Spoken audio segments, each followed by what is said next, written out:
Good. Example 1. Consider the skier on a slope shown in the picture below. Her mass, including equipment, is 60 kilograms. A. What is her acceleration if friction is negligible? B. What is her acceleration if friction is known to be 45 newtons? We're given this graph, and I was asked to do this problem. So here it is. I'm explaining it. And yeah, so we're given this graph plus some information. So I've decided to do a rough sketch of that over here. And let us first analyze the vector components of this example.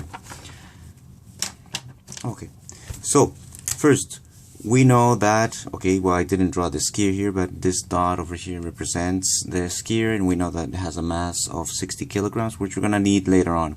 But let us analyze the forces acting on this object on an incline. Now, I know that for a lot of the examples you are used to seeing, we've been looking at when an object is on a flat surface, right? So normally, basically, the force of gravity and the normal force cancel out, and we are only concerned about the horizontal forces, in this case, applied and friction when we're dealing with a flat surface. But now it's an incline, so there are some things that we have to watch out. Essentially, it's a problem that is in 2 dimensions.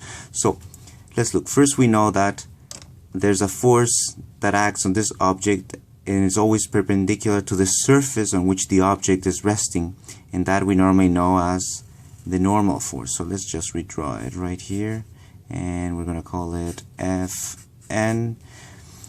Okay, but now there's also a force that is equal in magnitude to the normal force but opposite in direction, and it's also perpendicular to the slope, and we're going to refer to this force as force perpendicular. And also there's a force because of the force of gravity right here. We're going to label this as force of gravity. Yeah, by the way, I'm using different terminology than the one that is used on that on the diagram. I believe they use W for weight, essentially same idea. So force, there's a force that is perpendicular, equal in magnitude, opposite in direction to the normal force, and there's also a force that is parallel to the slope on which the object is resting, and we're going to call this force parallel. And of course, this force parallel is moving in this direction, right? So let's write it over here, is moving the object down this direction, and we expect this force to be greater than the force of friction, and so that's why it causes the skier to go down the plane. So normally, when we get examples like this, it is good to choose a convenient coordinate system. Okay, so choose the most convenient coordinate system for motion on an incline is one that has one coordinate parallel to the slope and one perpendicular to the slope. So in other words, we're going to redraw this. I'll use a different color, but in other words, you could use this coordinate system, as we said before, one that is parallel to the slope, right? We're going to call that X, and one that is perpendicular to the slope, and we're going to call that Y. Okay, you can even extend it a little bit, but in this case.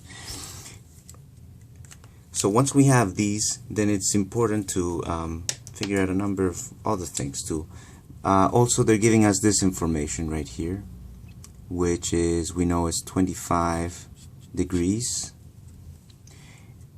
And one more thing that is important to notice is that this triangle over here, the big triangle, right, is congruent to this small triangle here. So in other words, if in the example they give us the angle between these two forces, right, 25 degrees, but if they didn't, they may have given us the degree of the incline, right?